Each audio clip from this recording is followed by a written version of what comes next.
Talofa o atamua le Samoa Entertainment TV mai pia ai usi mai whafonga.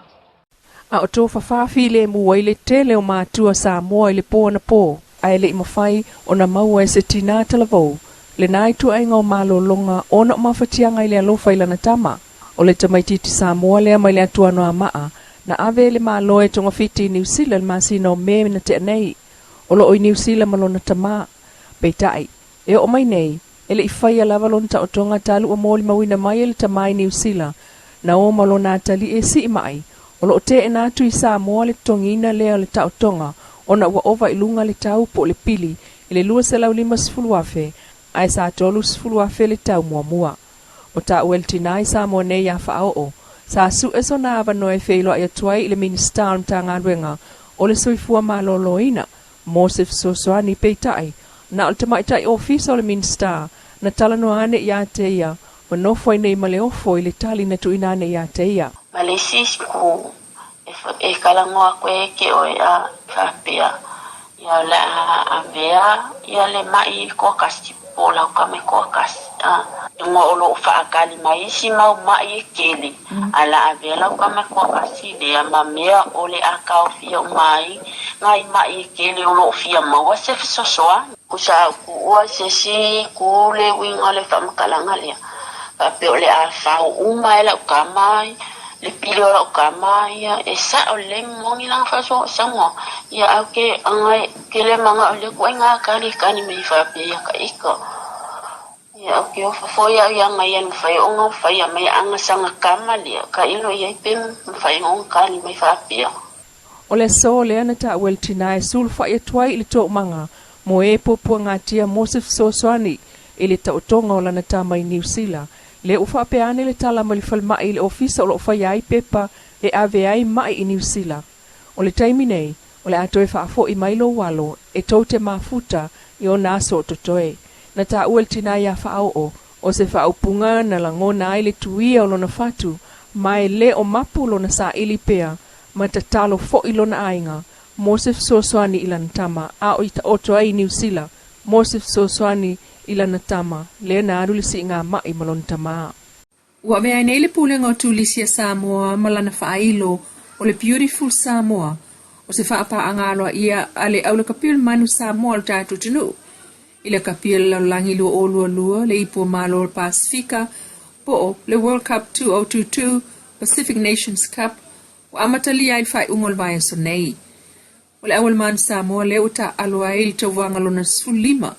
O lua tau sanga o misi talu wha mai COVID sfuluiva. Mai o se mitamtanga fo ile pulenga o tulisi. Le lata ulangolango le awa Samoa. Ma wha alau iloa atua ilunga ofu ma meta aloa le manu. Le ingoa beautiful Samoa. O le wha paanga lea uftai toina itonu. Ma le tatala ai o tua oi wha alawao ma lo. E wha atanga ai o na asia si maitanga tele masino au kuso. Il famtalang fa la hoitele ta wele sui il pulenga le sunga ki tiona pongi le fa talitali ai ile aso. Ole fa la ulo ai la to fa ilo le beautiful Samoa. Iluma o tangata mai tunu SS a saunia to Samoa. E fa tali matali malo a matatu le masina fou. Talu mai le masino mati lu o. Na tele se afianga o Samoa. Ai ole au fai fale tali malo le COVID-19. Ai le mau ale ofisa silu le yun la kapia Samoa fale o mawaenga Vincent Vepule ai. I whaino nei e waenga whaalwao malom tua silu na talawhea ngai mai o se tulanga o whaangai e ti ai foi le auta alo. O le whaase e mai o le STA e langolango le man Samoa o se fiafianga telele ai maise o le datu atunu o e fia tele la kapi ma ta whao mai ai tulisi o se isi foi o wala i to sina mai ai mai New Zealand Australia. Ele ato se fai tula mai au kilani, lauloi fole ono tula mai sini ma Brisbane. O le tali malo le leia Samoa, ma le si itio ta anga le lakapi, le ua ato ai le se lauto sanga, talu na whaavai mai, ile a feiva se lauru fulu. Ele o tapuni al company le Samoa Brewery Samoa. O le fufuanga o iai le pulenga, o le ngausia mai leo le vai lima pia, mai le lato fale ngausi o loa mautui fiti, le Paradise Beverage. E pe ona ta uel famtalanga fa ala wa itele mai lona pule sili le sunga Mike Spencer ele ima mai le pule nga le si atu le vai lima nga o sia mai fiti talu na mai to wina Le fai ifo pisinisi le 5 tausanga utua na i le vailima. Ai mai se o taimi whainga tā na whianga iai, ma le au whainga anuenga. Ai olu i tau, i le tuai o masini, ma whaasolo mai ai i taimi whainga tā o a whianga o le misela lo afes furuiva, ai toe whaate ia mai ai fo i le COVID-19 furuiva.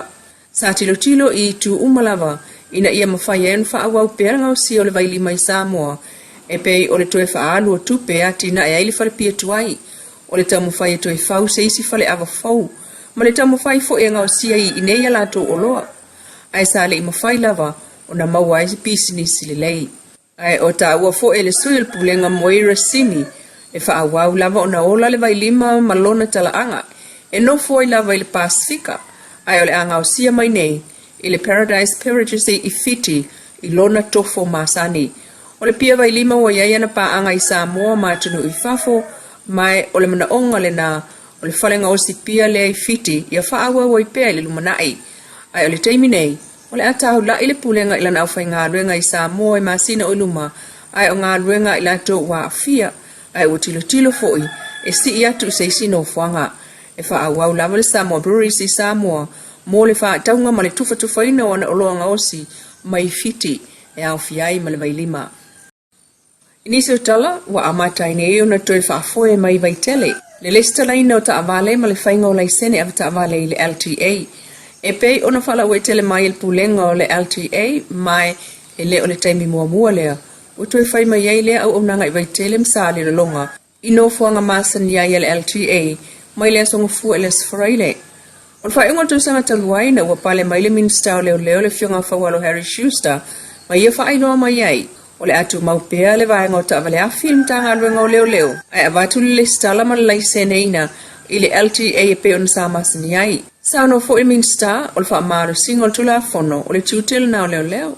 Ai o ta avale afi, o le tute fai so se leo, e lena o le vaenga o ta avale afi.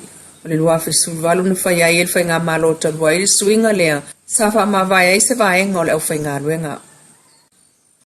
E le laititi susu e ngal whainga malo le wha, spol wha tuatua le tua sa mo utasi. Le utapena nga i le wha fuenga o lana whainga malo lumanai. E o fia i le so ina o tusi o ploketi na pāsia e le whainga malo taluai.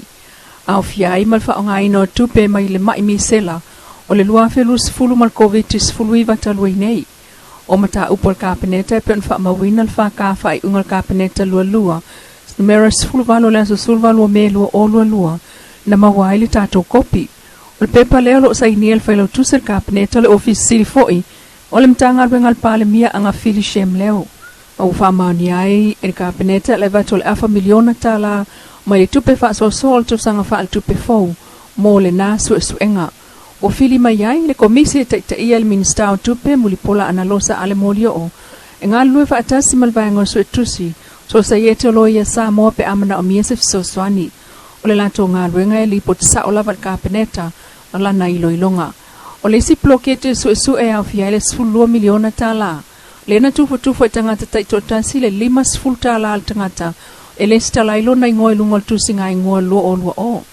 O le pepa le kāpeneta lo mai o ai vai ngai lua e whaia iei su enga.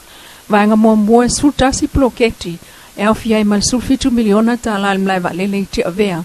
Talu mai le wha la urua ngai lua fe suluiva.